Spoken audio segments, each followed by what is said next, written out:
Hey, it's Gina from WTI. My favorite thing about this canvas backpack is how well it fits me. I think the designers for PAOIXEEL did a really good job of making it so that I could adjust it to just the right specifications for me.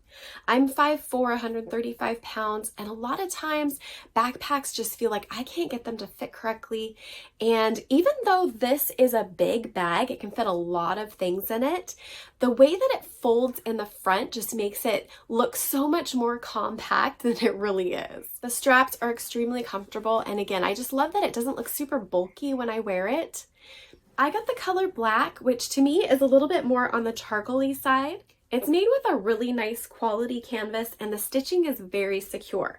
The zippers close really smoothly, and I love that there's multiple ways to get into the bag. There's the top pocket, which you can clip over to one side or the other, which gives it a really cute slouchy vintage look. There's also a zipper in the back that allows you to get into the main compartment, and then two smaller zippers on the front. So there's just really a lot of room to put things in this bag. I like that I can wear it over one shoulder for a really cute casual look, or with both straps if I have something heavier in the bag for more support.